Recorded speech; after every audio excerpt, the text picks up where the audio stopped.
When my father, Marcelo Almeida, announced in front of 23 people at our family dinner that I would be forced to marry a homeless man as punishment, he had no idea what he was doing. He paid $50,000 to Rafael Costa to humiliate me. He kicked me out of the mansion. 8 months later, an Italian lawyer showed up. Rafael had inherited $90 million and a textile company that was the main supplier to my father's business. What happened in the following months would destroy my father financially and prove that karma has perfect timing. Comment where you're watching from and drop a like if you believe in justice. Let me take you back to the beginning. I need to start by explaining who I was before everything fell apart. My name is Sofia Almeida, and I was 25 years old when my life as I knew it ended. I grew up in São Paulo in a mansion with 12 bedrooms, indoor pool, and staff quarters. My father, Marcelo Almeida, was the CEO of Almeida Textiles, a company his father had founded 40 years ago. We weren't billionaires, but we were comfortable, very comfortable. I had grown up with a driver, housekeepers, and a credit card that never had a limit I needed to worry about. I was engaged to Felipe Montero, son of another textile family. Our engagement had been announced 8 months before the incident. Felipe was handsome, charming, and according to my father, the perfect match for maintaining our family's position in São Paulo's social circles. I thought I loved him. I thought I knew him. But I need to tell you about my family structure first, because it matters. My mother died when I was 7 years old. Cancer. It was brutal and fast.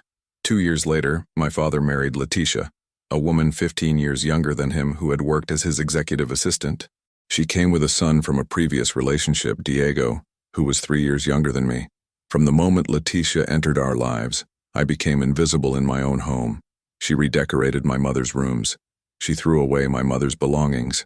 She made it clear that I was a reminder of a past she wanted erased. Diego worshipped his mother and by extension, hated me. Throughout my teenage years, he made my life difficult in small ways. He told my father lies about me. He excluded me from family activities. He made sure I knew I was tolerated, not loved. My father never defended me. He was so consumed with his new wife that he simply didn't notice, or didn't care. Now, let me tell you about the night everything changed. It was a Saturday in March, unseasonably warm for São Paulo. My father had organized a family dinner at our mansion. 23 people were there, including extended family, business partners, and a few close friends. The dining room table was set with our finest china. Imported wine bottles lined the sidebar, and the chandelier cast soft light over everything. I arrived at 7 p.m. sharp, wearing a navy blue dress that Leticia had insisted was appropriate. Felipe was supposed to meet me there at 7:30 p.m. I remember checking my phone at 7:45 p.m., then 8 p.m., then 8:15 p.m. No messages, no calls. When I tried calling him, it went straight to voicemail. Something felt wrong, very wrong.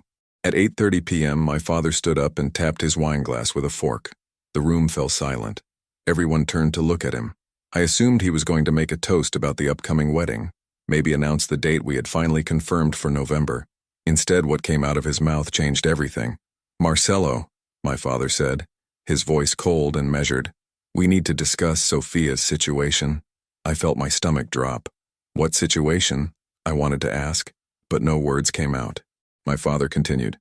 "As many of you know, Sofia was engaged to Felipe Montero. Was engaged. Past tense. I felt 23 pairs of eyes turned to me. My face burned. What happened? Someone asked. My father looked directly at me with an expression I had never seen before. Disgust. Pure disgust. Sofia, he said slowly, was discovered this afternoon in a compromising position. The engagement is off. The wedding is canceled. And Sofia has brought shame to this family that I'm not sure can be repaired. I stood up so fast my chair fell backward. That's not true, I said, my voice shaking. I don't know what you're talking about. Whatever Felipe told you is a lie. But even as I said it, pieces were clicking together in my mind. Felipe hadn't shown up. Felipe had been avoiding my calls for 3 days. Felipe had canceled our lunch date twice this week. My father's face remained stone cold. We have photographs, Sofia. Photographs that Felipe's father sent me this afternoon. Photographs of you with another man. I felt the room spinning. Photographs? What photographs? I haven't been with anyone. I haven't done anything. Leticia stood up then, her face arranged in an expression of mock concern that I recognized immediately as fake. Sofia, darling, she said in that syrupy voice she used when other people were watching. Denial won't help you now. We've all seen the evidence. The best thing you can do is accept responsibility for your actions. I looked around the table desperately, searching for one ally, one person who might believe me, but everyone avoided my eyes. I don't know what photographs you're talking about, I said, trying to keep my voice steady. But whatever they are, they're fake or you're being lied to. I have been faithful to Felipe. I have been planning our wedding. I have done nothing wrong. My father slammed his hand on the table, making the glasses jump. Enough, he said sharply. I will not sit here and listen to more lies. You have disgraced this family. You have ruined a beneficial alliance. You have made us look like fools. What happens now? Someone asked quietly. My father looked at me with something that looked almost like satisfaction. Since Sofia seems incapable of making appropriate choices, he said slowly, I will make them for her. I felt ice forming in my veins. What are you talking about? I whispered. My father smiled, but there was no warmth in it. You will be married, he said. Just not to Felipe. Not to anyone from our social circle, obviously. No respectable family would take you now. I don't understand, I said, though part of me was beginning to. My father gestured to Diego, who stood up with his phone in hand, barely containing a smirk. This afternoon, my father continued, Diego and I went to downtown São Paulo. We found someone who would be appropriate for Sofia's new station in life. Someone who matches the level of respect she has shown this family. Diego turned his phone around, showing a photograph. The image showed a man sleeping under a bridge, clothes filthy and torn, face partially hidden by a dirty blanket, surrounded by plastic bags and cardboard. This is Rafael Costa, my father said calmly, 32 years old. No family, no home, no prospects. I have offered him $50,000 to marry Sofia and take her off my hands. He has accepted. The room erupted. Some people gasped. Others started talking at once. I heard someone say, Marcelo, this is too far. But my father held up his hand for silence. Sofia wanted to make her own choices, he said coldly. Now she will live with a choice I make for her. This is what happens when you betray your family. This is what happens when you destroy your value in society. You marry someone who has even less value than you now have. I felt my knees give out. I sank to the floor, not caring that everyone was watching, not caring about dignity or appearances anymore. Pai, I begged, using the childhood name for father that I hadn't used in years, please. I didn't do what you think I did. I don't know where those photos came from, but it wasn't me. Please don't do this, please, I'm your daughter. He looked down at me on the floor and his eyes were completely cold.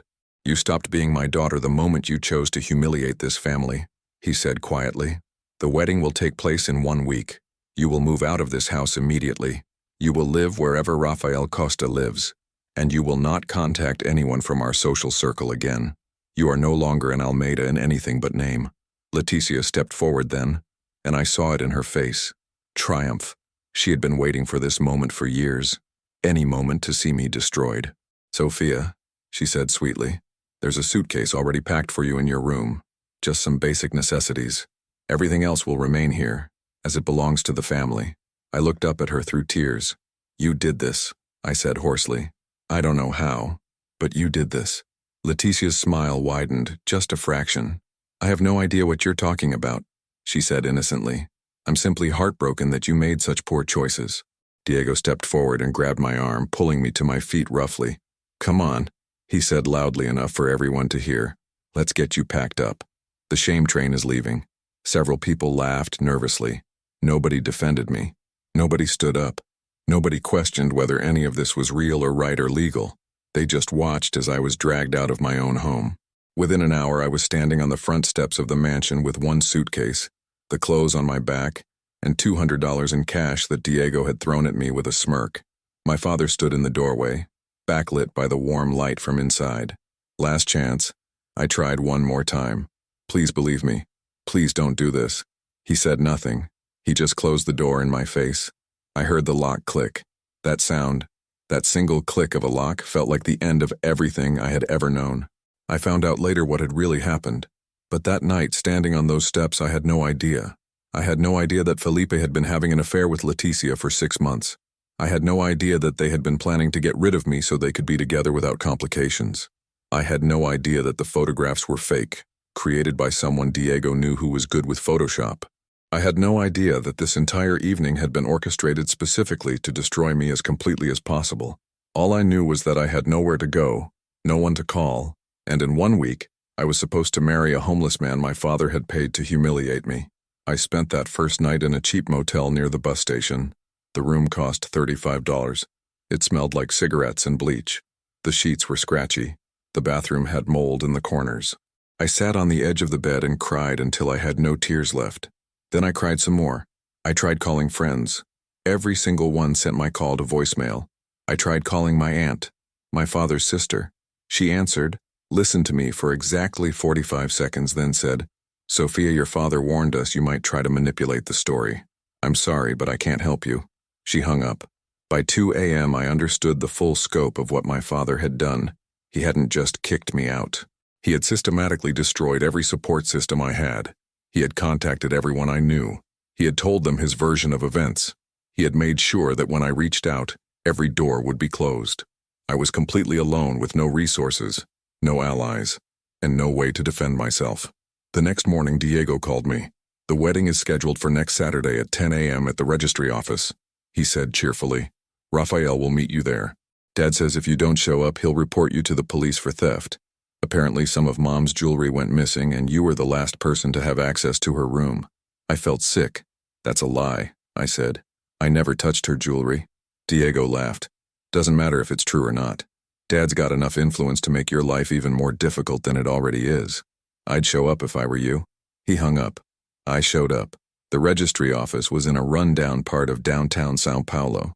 The walls were institutional green. The floors were scuffed linoleum and it smelled like old paper and desperation. Diego was there, filming everything on his phone with a huge grin. Leticia stood next to him wearing sunglasses inside, looking like she was watching her favorite reality show. My father wasn't there. He couldn't even be bothered to witness what he had orchestrated. Rafael Costa arrived 15 minutes late.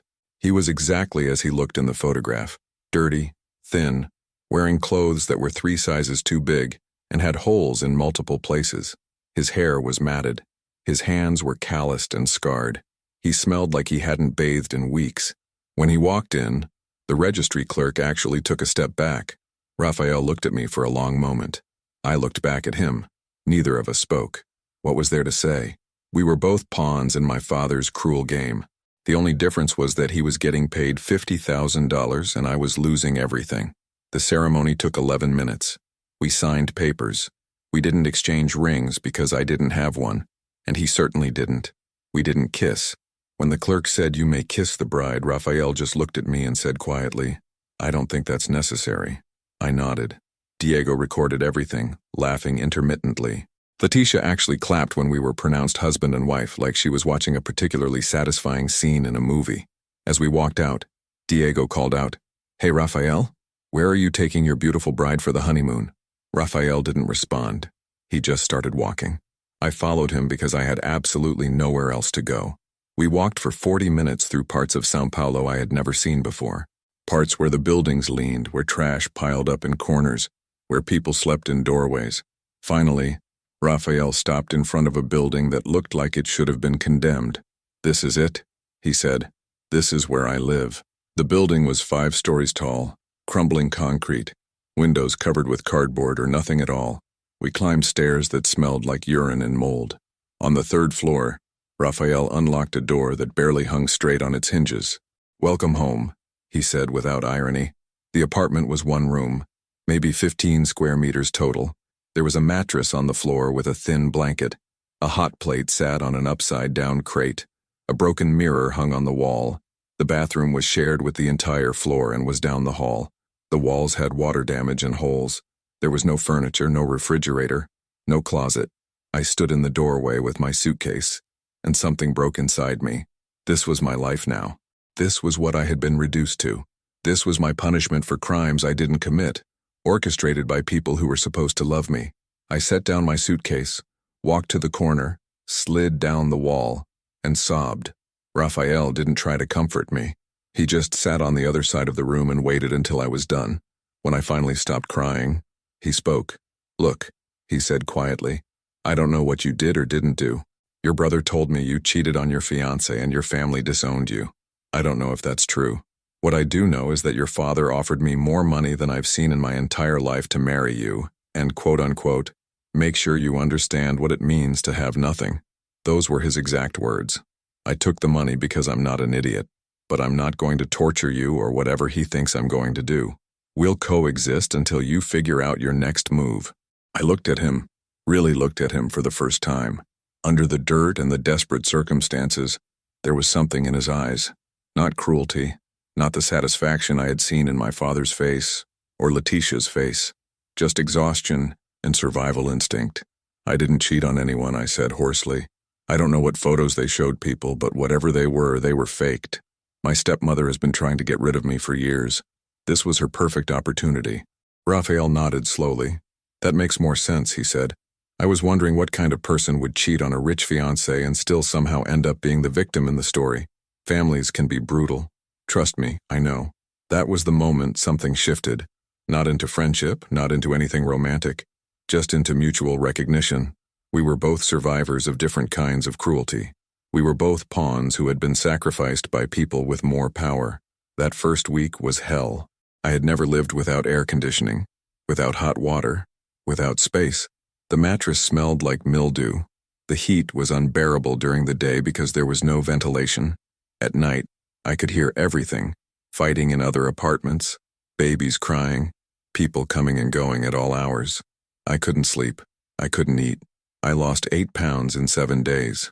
Rafael worked odd jobs during the day, carrying boxes at the market, cleaning windshields at stoplights, collecting recyclables. He came home exhausted and filthy. We barely spoke. We existed in parallel desperation. By week 2, I had to face reality. I needed money. I had burned through the $200 Diego had thrown at me just on basic necessities. I started looking for work. But here's what I discovered. When you have no references, no work history, and you're wearing clothes that are too nice for the neighborhood you live in, but too worn for any respectable job interview, nobody wants to hire you. I applied to 23 places. 23 rejections. Most places didn't even bother to call me back. Finally, I found work at a laundromat. The owner, a woman named Donna Maria, who was probably in her 60s, took pity on me. The pay was $4 an hour under the table. No contract, no benefits.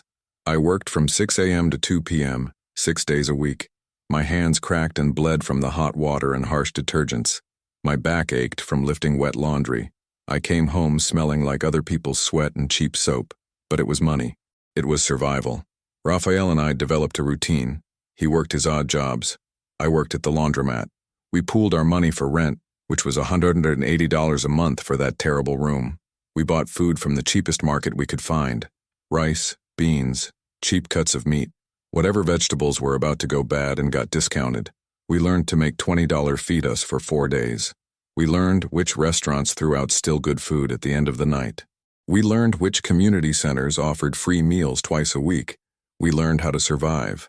One night, about 6 weeks after the wedding, we were sitting on the floor eating rice and beans because that's all we had. Rafael looked at me and said, "Can I ask you something?" I nodded. "What was your life like before? Before all this?" I thought about the mansion, the parties, the shopping trips, the casual luxury I had taken for granted every single day. "It feels like a dream now," I said quietly, like it happened to someone else. Sometimes I can't believe I used to complain about things like my car being the wrong color or my bedroom being too cold. Rafael was quiet for a moment, then said, "I've been homeless for 7 years. Lost my job, couldn't pay rent, fell through every crack in the system. You know what the worst part is? It's not the hunger or the cold.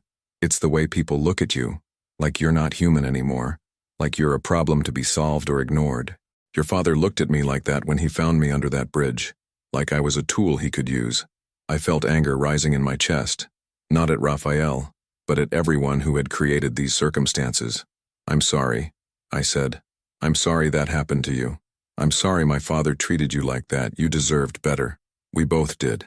That conversation changed something between us. We started actually talking. Rafael told me about his life before homelessness. He had been an accountant at a small firm, had lost his job during an economic downturn, had lost his apartment, had lost everything in a cascade of bad luck and lack of safety nets. I told him about my mother's death, about Letitia's cruelty, about growing up feeling invisible in my own home. We discovered we both loved old movies. We discovered we both hated olives. We discovered that survival is easier when you have someone to survive with. By month 3, something surprising happened. We became friends, real friends. Rafael started teaching me how to navigate the streets, which areas were safe, which people could be trusted. I started helping him with basic literacy skills he had lost during his years on the streets.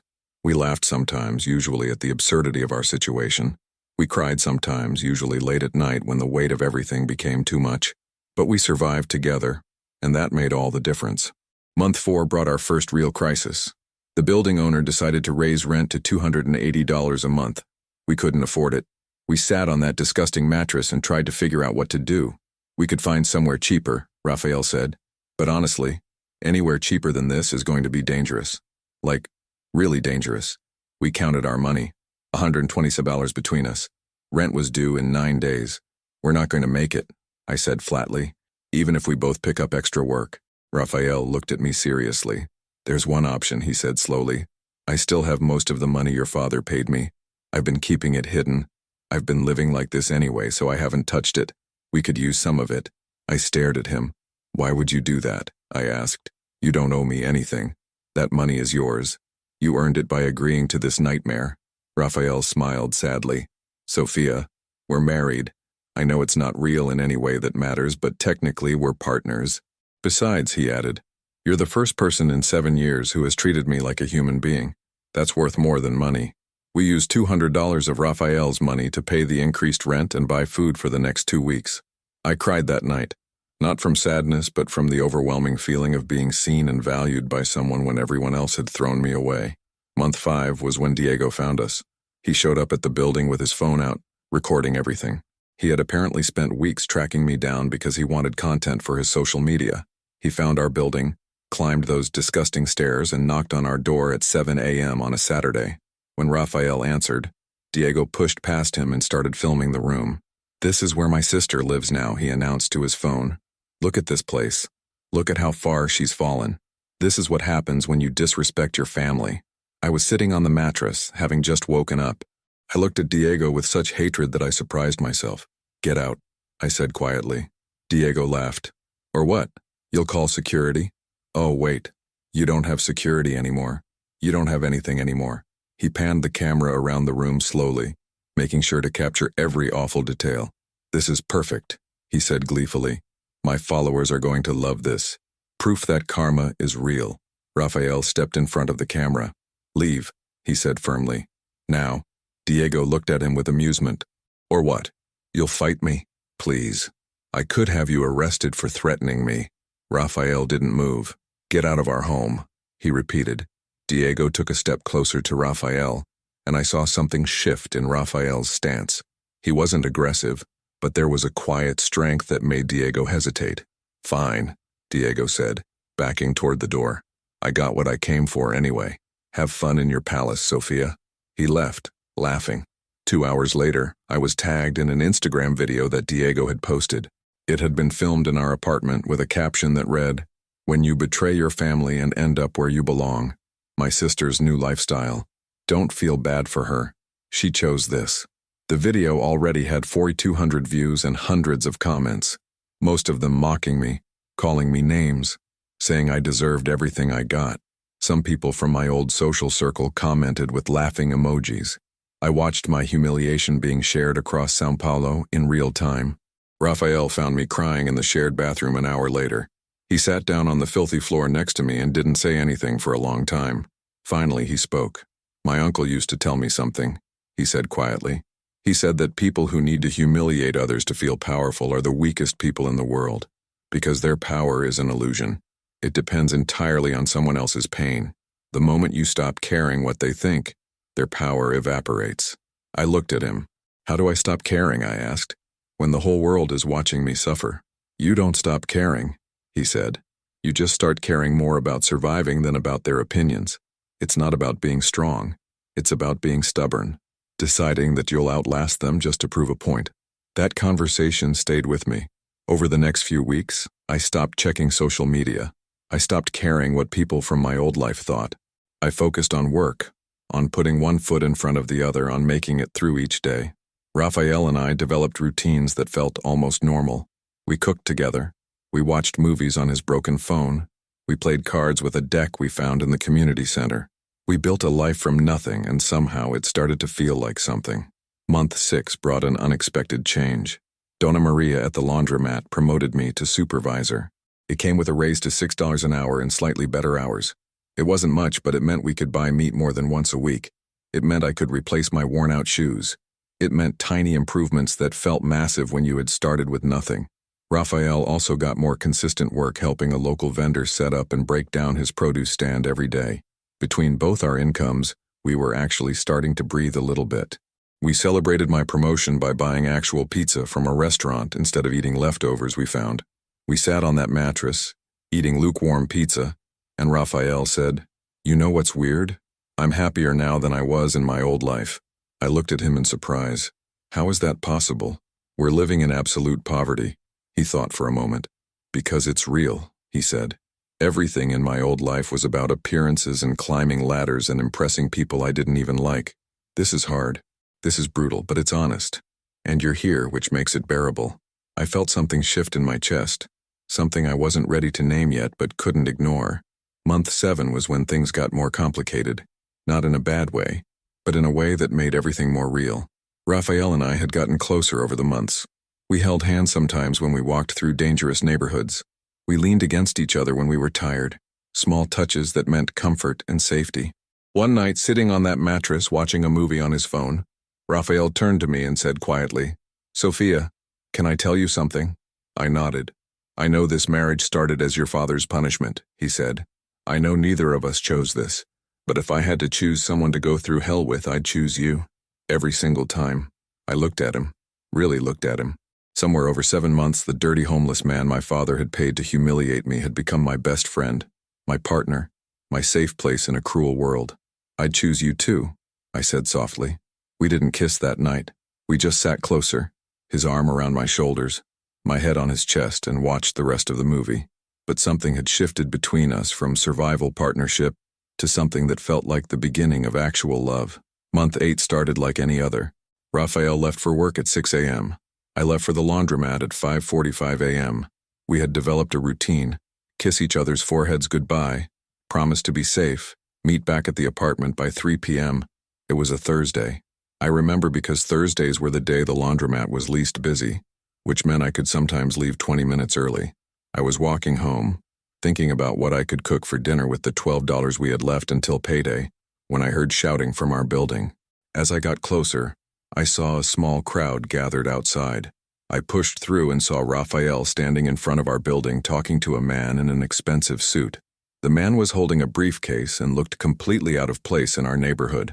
I walked up to Rafael and touched his arm. "What's going on?" I asked quietly. Rafael looked at me, and his face was completely pale. His hands were shaking. "Sofia," he said, his voice strange. "This is Dr. Juliano Santos. He's a lawyer from Milan, from Italy. He says he's been looking for me for 6 months." The lawyer, Dr. Santos, stepped forward and spoke in Portuguese with a heavy Italian accent. "Senor Costa," he said formally, "I represent the estate of Lorenzo Costa, your late uncle, your mother's brother." I felt Rafael's hand grip mine tighter.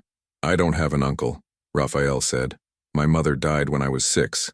I don't know anything about her family." Dr. Santos opened his briefcase and pulled out documents.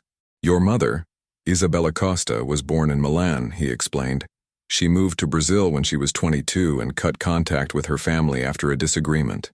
Your uncle Lorenzo spent the last 20 years trying to find her, only to discover she had passed away many years ago. He then spent the last 3 years locating you." Rafael looked like he might pass out. "Why?" he asked. "What does this have to do with me?" Dr. Santos pulled out more documents. "Your uncle Lorenzo passed away 4 months ago," he said gently. "He was a very wealthy man. He owned a textile manufacturing company in Milan, several properties, and significant investments. He never married and had no children. His will states that his entire estate goes to his sister's child. That's you, Senor Costa. You are his sole heir." The street had gone completely silent. Everyone was listening. I felt like I couldn't breathe. "How much?" Rafael asked quietly. "Doctor." Santos looked at him seriously. The cash inheritance is approximately 90 million reais, he said. The company is valued at an additional 180 million reais. There are also 3 properties in Italy and various investments. Total estate value is approximately 310 million reais. But the cash portion, 90 million reais, is immediately accessible once we complete the legal paperwork and verification. Rafael's legs gave out. He sat down hard on the curb. I sat down next to him, my arm around his shoulders, both of us in complete shock. This isn't real, Rafael kept saying. This can't be real. Dr. Santos sat down on the other side of Rafael, unconcerned about his expensive suit getting dirty. It is very real, he said kindly. Your uncle left you a letter. Would you like me to read it? Rafael nodded wordlessly. Dr. Santos pulled out an envelope and began reading. Rafael, if you are hearing this, then I have passed, and you have been found. I am sorry I never got to meet you in person. I am sorry I could not help your mother when she needed it most. Our family's pride destroyed that relationship, and I have regretted it every day since. I watched your life from afar as much as I could. I know you have struggled. I know you have suffered. I know you have lived through circumstances no person should endure. This inheritance is not charity. It is what should have been yours all along. Use it to build the life your mother would have wanted for you. Use it to be different than I was. Use it to prove that Costa blood can be redeemed. All I ask is that you remember kindness is worth more than wealth. Your mother knew that. I hope you do too. With love and regret, your Uncle Lorenzo. There wasn't a dry eye in the crowd that had gathered. Rafael was crying silently, tears streaming down his face. I was crying too, holding him tightly. Dr. Santos waited patiently, then said, I have documents that need your signature. I have verification processes we must complete. But Senor Costa, as of today, you are a very wealthy man. Everything changes now. Rafael looked at me, his face a mixture of shock and disbelief and something like fear. Sofia, he whispered, what do we do? I held his face in my hands. We breathe, I said. We take this one step at a time. We figure it out together, just like we figured out everything else. Together. Dr. Santos stood up and handed Rafael a business card. I am staying at the Intercontinental Hotel downtown, he said. Here is my room number. Please come tomorrow morning at 10 a.m. Bring identification and your wife. We will begin the process. And Senor Costa, he added gently, congratulations. Your uncle would be very proud of the man you have become. After Dr. Santos left, Rafael and I sat on that curb for 2 hours while neighbors came by to congratulate us, to hug us, to cry with us. Dona Fernanda from the 4th floor brought us coffee. So João from the corner store brought us bread. The community that had watched us struggle, that had helped us survive, celebrated with us. That night, lying on our terrible mattress in our terrible room, Rafael turned to me and said, This is real, right? I'm not hallucinating from hunger? I laughed and cried at the same time. It's real, I said. Everything changes now. Rafael was quiet for a long time. Then he said something that made me love him even more. Sofia, I want to make sure we do this right. This money isn't just mine. It's ours. We've survived together. We build our future together. Okay? Okay, I whispered. We barely slept that night. How could we? We lay awake talking about possibilities, about futures we had never dared to imagine, about the pure, impossible miracle of what had just happened. At some point around 4 a.m., Rafael said quietly, Your father paid me $50,000 to marry you and make your life hell. Instead, I got a wife I love and a fortune I never knew existed. I think he might have made a strategic error. Despite everything, I laughed. It felt good to laugh. It felt like the beginning of something new. The next morning, we put on the cleanest clothes we had and took the bus downtown to the Intercontinental Hotel. Walking into that lobby felt surreal. Marble floors, crystal chandeliers, people in business suits moving with purpose. The staff looked at us with barely concealed disgust. We were clearly out of place in our worn clothes and tired faces. But we had Dr. Santos's room number, and that was all that mattered. Dr. Santos met us in a private conference room with 2 other lawyers and a notary. For the next 4 hours, we signed documents. We verified Rafael's identity with his birth certificate, which he had somehow kept safe through 7 years of homelessness. We provided our marriage certificate. We answered questions about our lives, our circumstances, everything. The lawyers were professional and kind, never once making us feel small despite our obvious poverty.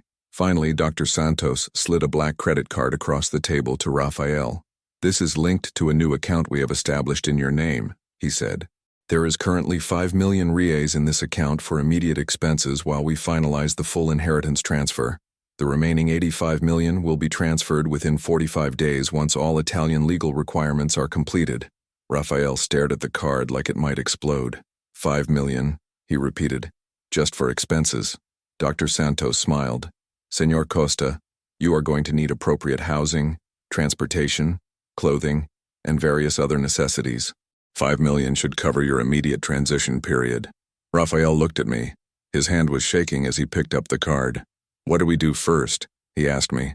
I thought about the terrible apartment, the shared bathroom, the mattress that smelled like mildew. "Let's find a place to live," I said. "Somewhere with hot water." Rafael laughed, and it was the most beautiful sound I had ever heard. We left the hotel in a daze. Rafael kept touching his pocket where the card was, like he needed to confirm it was real. We walked for a while without direction, just processing what had happened. Finally, Rafael stopped in front of a real estate office. "Let's go in," he said. "Let's actually do this." The real estate agent, a woman named Carla, looked us up and down with clear skepticism when we walked in. "How can I help you?" she asked with barely concealed condescension. "We're looking for an apartment," Rafael said. "Something available immediately. 2 bedrooms. Safe neighborhood." Carla pulled out a tablet reluctantly. "What's your budget?" she asked. Rafael glanced at me, and I saw him gathering courage. "Up to 15,000 reais per month," he said. Carla's eyebrows shot up. She suddenly became much more attentive. "Let me show you what we have available," she said. Her tone completely changed. 2 hours later, we were standing in a furnished apartment in Pinheiros, one of the nicest neighborhoods in São Paulo. Floor-to-ceiling windows, modern kitchen, 2 bathrooms with hot water and actual water pressure, a king-sized bed with clean sheets, air conditioning, security. The rent was 12,000 reais per month. It felt like a palace. "We'll take it," Rafael said. Carla looked surprised. "Don't you want to see other options?" she asked. "Don't you want to negotiate?" Rafael shook his head. "We've waited long enough for hot water. We'll take it." We moved in that same day. We had nothing to move except our 1 suitcase and a few belongings we had accumulated. Walking into that clean, safe, beautiful apartment felt like crossing into another dimension. Rafael turned on the shower and just stood under the hot water fully clothed for 10 minutes, crying. I found him there and joined him, both of us standing under the water, washing away 8 months of struggle and survival. That first week in the new apartment, we barely left. We ordered food delivery for the first time in 8 months. We slept in a real bed with clean sheets. We took long, hot showers multiple times a day just because we could. We sat on the couch and cried at random moments, overwhelmed by the sudden shift from desperate poverty to impossible wealth. Everything felt fragile, like it might disappear if we acknowledged it too loudly. But reality started setting in by day 5. Rafael looked at me over breakfast, actual breakfast that we had cooked in our own kitchen, and said, "We need to talk about your family." I felt my stomach drop. I had been avoiding thinking about them, but Rafael was right. "What about them?" I asked. Rafael was quiet for a moment. "Sofia, they tried to destroy you. They humiliated you. They threw you away like garbage. And now I have the power to affect their business. My uncle's textile company in Italy is apparently the primary supplier for several major Brazilian textile companies, including, Dr. Santos told me yesterday, Almeida Textiles." I stared at him. "You mean?" I said slowly. Rafael nodded. "I mean that 70% of your father's business revenue comes from buying textile products from the company I just inherited. I could cancel that contract tomorrow. I could destroy his business with a phone call. The question is, should I?" We sat in silence for a long time. Part of me wanted to say yes immediately. Part of me wanted to watch my father lose everything like he had taken everything from me. But another part of me remembered Rafael's uncle's letter. "Remember that kindness is worth more than wealth. What do you want to do?" Rafael asked me gently. "I don't know," I admitted. "I want him to hurt like he hurt me, but I also don't know if I want to become like him. Seeking revenge might just make me as cruel as he was." Rafael reached across the table and took my hand. "We don't have to decide right now," he said. "Let's just live our lives for a while. Let's heal. Let's figure out who we are now. And when we're ready, we'll decide what justice looks like. Not revenge. Justice." I squeezed his hand. "Okay, I said. We wait. 2 weeks after moving into the new apartment, something happened that changed everything. Rafael and I were at a shopping center buying actual clothes. Neither of us had owned anything new in 8 months, when I heard a familiar laugh. I turned around and saw Diego with a group of friends, all of them carrying shopping bags from expensive stores. My heart started pounding. I tried to turn away, but Diego had already seen me. He walked over with a huge smirk on his face, his friends following with their phones out. Well, he said loudly. If it isn't my long-lost sister. Recovered from your poverty yet? Or are you here stealing? His friends laughed. Rafael stepped slightly in front of me protectively. We were just leaving, he said calmly. Diego looked Rafael up and down, taking in his new clothes, new haircut, cleaned-up appearance. Wow, he said mockingly. Someone gave the beggar a makeover. Did you rob someone? Or is my sister finally prostituting herself to pay for your lifestyle? I felt Rafael tense, but he kept his voice level. You should walk away now, Rafael said quietly. Diego laughed. Or what? You'll bore me to death with your poor people problems? Rafael didn't respond. He just pulled out his wallet, took out the black credit card, and held it up so Diego could see the name printed on it. Rafael Costa, HEIR account. Then Rafael said something that made Diego's smirk falter. You should tell your father to check his business contracts carefully over the next few weeks. Specifically, his contract with Costa Textiles Milano. I think he's going to find some interesting developments. Diego's face went from mocking to confused to suspicious. What are you talking about? He demanded. Rafael smiled, but there was no warmth in it. Ask your father about Lorenzo Costa, Rafael said. Ask him about the primary textile supplier he depends on for 70% of his revenue. Ask him who just inherited that company. Then Rafael took my hand and we walked away, leaving Diego standing there with his friends looking uncertain. We got home and Rafael immediately called Dr. Santos. I need you to send a formal letter to Almeida Textiles, Rafael said. Inform them that Costa Textiles Milano is conducting a comprehensive review of all existing contracts. Inform them that renewals are not guaranteed and will depend on various factors including business practices and ethical standards. Be formal, but make it clear that their contract is under scrutiny. Dr. Santos was quiet for a moment. Senor Costa, he said carefully, that will cause panic. Their entire business model depends on that contract. I know, Rafael said. That's the point. I'm not canceling anything yet, but I want them to know that I can. I want them to understand that their fate is in someone else's hands for once.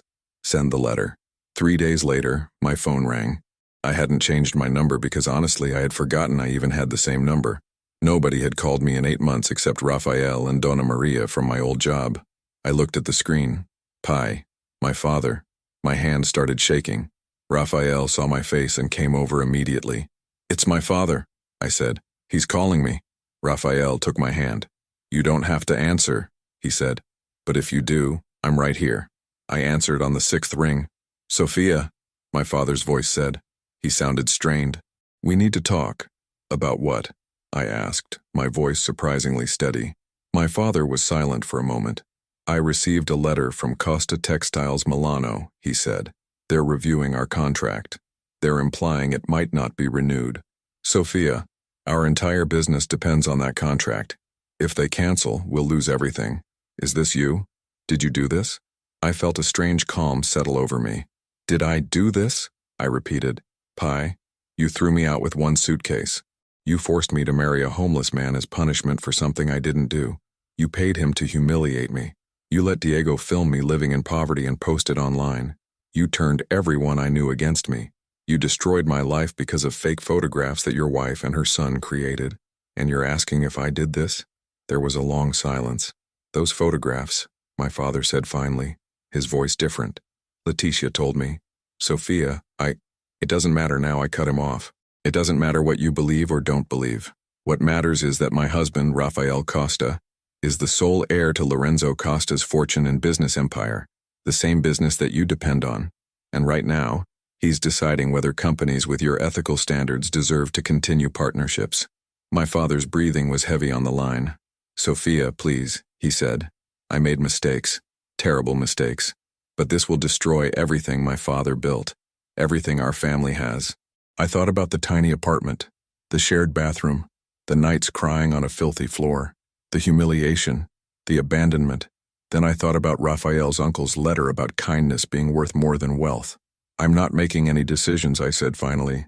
That's up to Rafael, but if you want to even have a conversation about this, you need to do something first. What? My father asked desperately. Anything.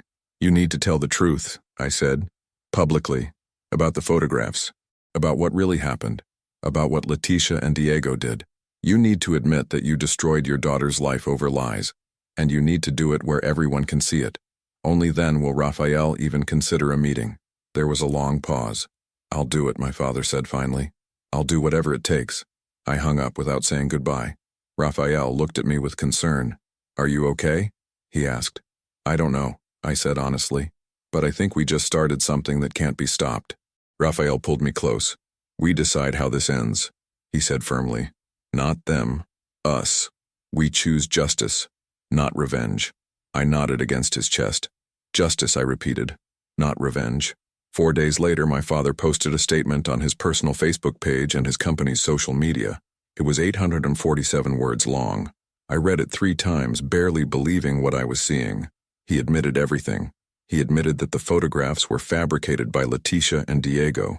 He admitted that he had forced me into a marriage as punishment without investigating the truth. He admitted that he had cut me off, turned people against me, and allowed me to suffer for 8 months. He admitted that his new wife had manipulated him because she wanted me gone. He admitted that he had failed as a father in the worst possible way. The post ended with, I do not expect my daughter's forgiveness. I do not deserve it. But I need the world to know that Sofia Almeida did nothing wrong. Every ounce of suffering she endured was my fault. I am sorry, minha filha. I am so deeply sorry. The post went viral within hours. Thousands of comments. News outlets picked it up. People who had mocked me online 8 months ago were now posting apologies. My old friends were suddenly trying to reach out. It was overwhelming and surreal and didn't change anything about what I had been through. But it was something. It was acknowledgement. It was truth. Rafael held me while I cried reading the comments, not because I wanted my father back, but because I finally had proof that I wasn't crazy, wasn't wrong, wasn't the villain in my own story. 2 days after the post, Leticia and Diego both deleted their social media accounts. They couldn't handle the backlash, the comments calling them out, the exposure of their cruelty. I found out later that Leticia had moved out of the mansion, that she and my father were separating, that Diego had lost his job because his employer didn't want to be associated with someone so publicly cruel. I felt no satisfaction in this, just emptiness. They had destroyed themselves with their own actions. We hadn't needed to do anything except tell the truth. Rafael and I met with Dr. Santos to discuss the contract with Almeida Textiles. Dr. Santos laid out our options. We could cancel immediately, which would likely bankrupt the company within 6 months. We could maintain the contract but increase prices significantly, or we could maintain current terms with specific conditions. What kind of conditions? Rafael asked. Dr. Santos consulted his notes. You could require implementation of ethical business practices, he said. Fair treatment of workers, transparent accounting, regular audits. Essentially, you could use your leverage to force the company to become better, even if you don't bankrupt them. Rafael looked at me. What do you think? He asked. I thought about revenge versus justice. I thought about the workers at my father's company who had nothing to do with what he did to me. I thought about what kind of people we wanted to be. I think we should maintain the contract, I said slowly, but with conditions. Require audits. Require fair practices. Give my father a chance to actually become the ethical businessman he claimed to be, but make it clear that if he fails, the contract ends. No second chances after that. Rafael nodded. I agree, he said. He looked at Dr. Santos. Draft the conditions, make them strict, and make it clear that this is not mercy. It's a test, one he probably doesn't deserve but will get anyway. The new contract was sent 2 weeks later. My father signed it immediately. The conditions required Almeida Textiles to implement fair labor practices, undergo quarterly audits, maintain transparent accounting, and establish an ethics board with external oversight. If any of these conditions were violated, the contract would terminate immediately with no negotiation. It was essentially putting my father's business on probation. He had no choice but to agree, because without that contract, everything would collapse. But at least this way, good might come from it. Workers might be treated better. Business might be conducted more ethically. And if my father failed, well, he would lose everything anyway. Justice with conditions. That felt right. 3 months after the inheritance revelation, Rafael and I were settling into our new reality.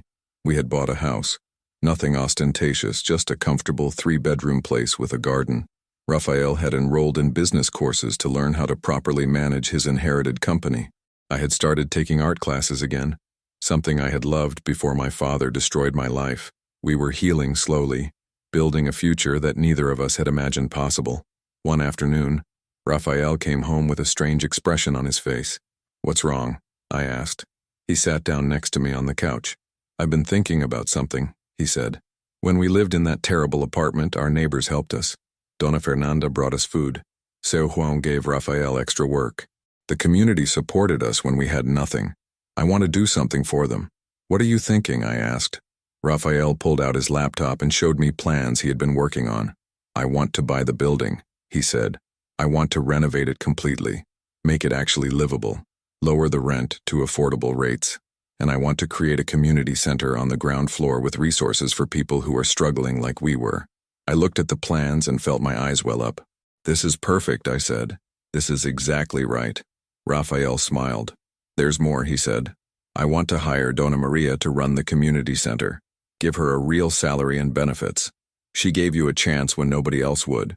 I want to give her something back." I kissed him then, deeply and fully. This man who had started as a stranger forced into a cruel marriage and had become the best person I knew. "Let's do it," I said. "Let's build something good out of everything terrible that happened." The building renovation took 6 months. Rafael invested 3 million reais into completely gutting and rebuilding it. New plumbing, new electrical, new apartments with proper kitchens and bathrooms. The community center on the ground floor included a job training program, a food bank, free legal aid services, and childcare. Dona Maria cried when Rafael offered her the director position with a salary of 15,000 reais per month, more than she had ever made in her life. The building that had been a symbol of our suffering became a symbol of hope. Meanwhile, things with my family remained complicated. My father sent me letters every week. I didn't respond to most of them. Occasionally I would read one. They were always the same. Apologies, regrets, desperate wishes that I might forgive him someday. I wasn't ready. I didn't know if I would ever be ready. But I no longer felt hatred when I thought about him. Just sadness for what could have been and wasn't. Diego tried to contact me once through a fake social media account. The message said, "I'm sorry. I was young and stupid and influenced by my mother. Can we talk?" I blocked him. Some people don't deserve second chances, and Diego had proven exactly who he was. Leticia never contacted me at all. I heard through mutual acquaintances that she had moved to another state, remarried quickly, and was trying to reinvent herself. I felt nothing about this. She had been a villain in my story, but now she was just a person I used to know who made terrible choices. She wasn't worth my energy anymore. The best revenge, I learned, was indifference. She didn't matter enough to hate. 8 months after the inheritance, Rafael and I were having dinner at home when he put down his fork and looked at me seriously. "Sofia," he said, "I need to ask you something." My heart started beating faster. "Okay," I said. "This marriage," Rafael said slowly, "started as your father's punishment. It was forced and cruel and neither of us chose it. But somewhere along the way, it became real, at least for me. I fell in love with you during those terrible months. I fell in love with your strength and your kindness and your refusal to become bitter despite everything. And now that we have money, now that we have stability, now that we're not just surviving anymore, I need to know, do you want to stay married? Or do you want the freedom to choose a different life?" I felt tears streaming down my face. "Rafael," I said, "you are the best thing that ever happened to me. Not the money, not the house. You, the person who held my hand through hell. The person who chose kindness when he could have chosen cruelty. The person who taught me that family isn't blood. It's who shows up when everything falls apart. I choose you. I will always choose you. Not because I have to, because I want to." Rafael smiled, and I saw tears in his eyes too. "Then will you marry me again?" he asked. "Actually marry me this time, by choice, in front of people who love us, with joy instead of punishment, with a future instead of despair." "Yes," I said, laughing and crying at the same time. "Yes, 1,000 times yes." We got married again 6 months later. A small ceremony with 40 people who actually mattered. Dona Maria, Seu Juan, neighbors from our old building, Dr. Santos and his wife, a few friends we had made in our new life. My father was not invited. Diego was not invited. Nobody from my old life was there, and I didn't miss them for a second. Rafael wore a simple suit. I wore a dress I had chosen myself. We wrote our own vows. We promised to always choose each other, to remember where we came from, to use our privilege to help others, to never forget that wealth means nothing without compassion. At the reception, Rafael gave a speech. He talked about how he had spent 7 years homeless, feeling invisible and worthless, how my father had found him and paid him to be a tool of punishment, how he had expected to fulfill that role and take the money, but instead, he found a partner who treated him like a human being, who suffered alongside him, who chose him when nobody else would.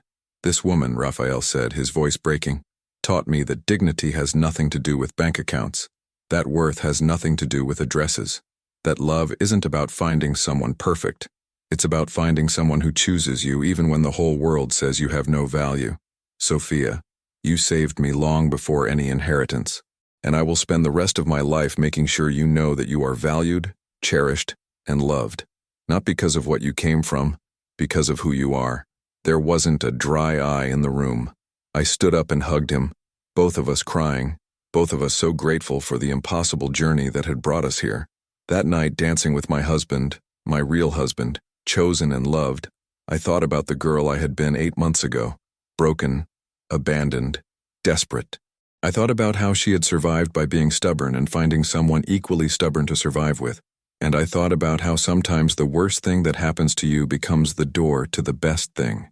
If my father hadn't tried to destroy me, I never would have met Rafael. I never would have learned what I was capable of. I never would have understood the difference between privilege and character. I wouldn't wish that suffering on anyone. But I also wouldn't trade what I learned for anything. 1 year after the inheritance, I got a call from a lawyer I didn't know. Ms. Almeida Costa, the lawyer said, I represent your father's estate. I felt ice in my veins. What happened? I asked. Is he dead? No, the lawyer said quickly. But he's very ill. Stage 4 cancer. He has perhaps 3 months left. He asked me to contact you because he wants to see you before he dies. He says he understands if you refuse, but he wanted to ask. I sat down heavily. Rafael, who had been listening, came over and took my hand. What do you want to do? He asked me gently. I don't know, I said honestly. I thought about it for 3 days. Part of me wanted to refuse out of spite. He hadn't been there for me when I needed him. Why should I be there for him now? But another part of me, the part that had learned forgiveness isn't for the other person, but for yourself, knew I would regret it if I didn't go. Not because I owed him anything, but because I deserved closure. I decided to visit. Rafael came with me. We drove to the hospital where my father was being treated. It was a private room, expensive and quiet. My father looked nothing like the powerful man I remembered. He had lost probably 60 pounds. His skin was gray. His eyes were hollow. When he saw me, he started crying. Sofia, he whispered. You came. I sat in the chair next to his bed, keeping some distance. I came, I said, but I don't know what you want me to say. My father shook his head weakly. I don't want you to say anything, he said. I just wanted to see you, to tell you one more time that I'm sorry, to tell you that I've thought about what I did every single day, that I've lived with the knowledge that I destroyed my daughter because I was proud and stupid and too blind to see the truth. He coughed, and it sounded painful. Leticia, he said quietly. She left me when the money started getting tight. She took everything she could and moved to Rio with a man she'd been seeing for months. Diego doesn't speak to me anymore. He blames me for his reputation being destroyed.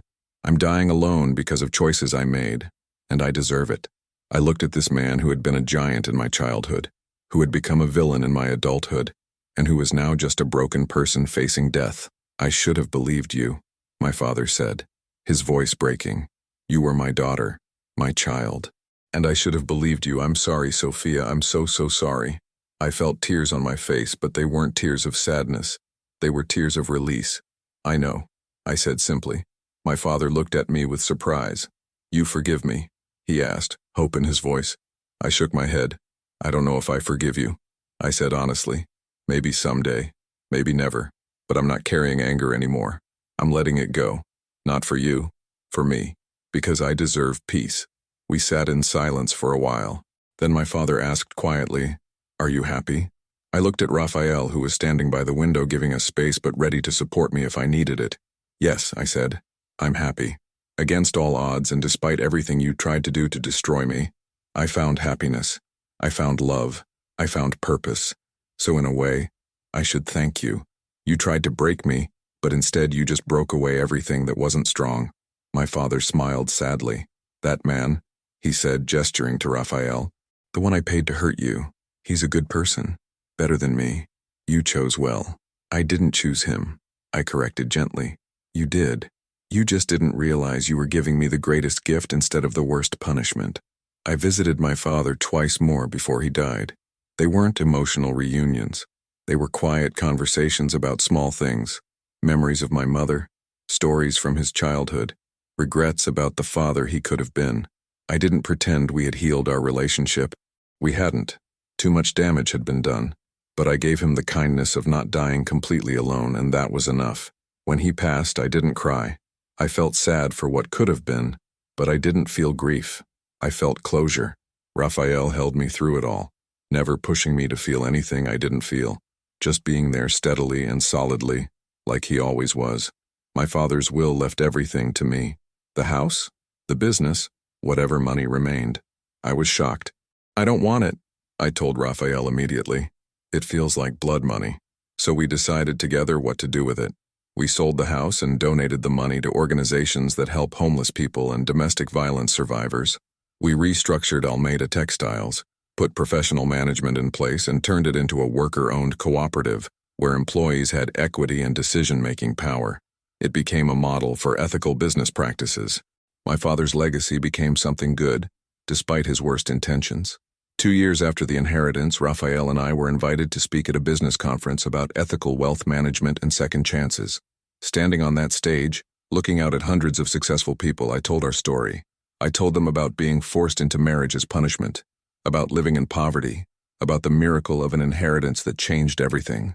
But mostly I told them about what we learned, that wealth without character is worthless, that suffering can teach you things prosperity never will, that the people who show up when you have nothing are the only people who matter, that forgiveness is complicated and messy and sometimes never comes, and that's okay, that justice is better than revenge, that kindness is worth more than money. The speech went viral. We got thousands of messages from people who had been through similar situations, who had been disowned or abandoned or punished by family. We started a foundation called Second Chapters that helped people who had lost everything rebuild their lives. We funded housing, education, job training, therapy. We hired people who had been homeless to work in our offices because they understood the mission better than anyone. The building Rafael had renovated became the model for 3 more buildings in different neighborhoods. We weren't trying to save the world. We were just trying to make sure that other people who fell through the cracks had a rope to grab onto. 3 years after the inheritance, I found out I was pregnant. Rafael cried when I told him, "We're going to be parents." He kept saying in wonder, "We're going to do this right. We're going to show this child what family is supposed to look like." Our daughter was born on a Tuesday in October. We named her Luna because she was born during a full moon and because it means new beginnings. When I held her for the first time, I thought about everything I had been through to get to this moment. All the suffering, all the loss, all the growth. And I realized that I wouldn't change any of it because every terrible thing had led me exactly here, to this moment, this baby, this life, this man who had chosen to be kind when the world gave him every reason to be cruel. Diego reached out one more time when Luna was 6 months old. He sent a long email explaining that he had been in therapy, that he understood now how toxic his mother was, that he wanted to make amends. He asked if he could meet his niece. I read the email 3 times. Then I showed it to Rafael. "What do you think?" I asked. Rafael was quiet for a moment. "I think," he said slowly, "that people can change. I also think you're not obligated to give him the opportunity to prove it. Only you can decide if you want him in your life." I thought about it for a week. Finally, I responded, "Diego, I appreciate that you're working on yourself. That takes courage. But I'm not ready to have you in my life, and I don't know if I ever will be. I hope therapy helps you become the person you want to be, but that journey doesn't require my participation. I wish you well, but from a distance." He never responded, and I was glad. Some relationships aren't meant to be repaired. Some damage is too deep, and that's okay. You don't have to forgive everyone. You don't have to give everyone second chances. You just have to protect your peace and build your life with people who deserve to be in it. Rafael and Luna and the community we had built, that was my family. That was enough. That was everything. 4 years after the inheritance, we received an award from the city for our community development work. Standing on stage accepting it, Rafael squeezed my hand and whispered, "Remember when we were eating rice and beans on a dirty floor? Look at us now." I squeezed back. "I remember everything," I whispered back. "And I'm grateful for all of it, even the terrible parts. Especially the terrible parts, because they taught us who we really are." The last time I thought about my father, really thought about him, was on Luna's 2nd birthday. We were having a party in our backyard with the people who mattered. Kids running around, laughter everywhere, food and music and joy. I watched Rafael lifting Luna onto his shoulders, both of them laughing, and I thought, this is what family is supposed to be.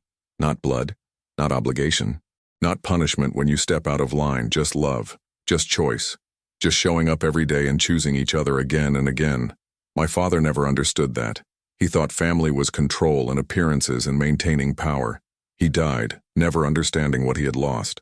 But I understood what I had found, and it was worth every moment of suffering to get here. If this story reminded you that karma is real, smash that like button, hit subscribe, and ring that bell. I'd love to hear in the comments, what would you have done in my situation? Would you have forgiven them or let karma run its course?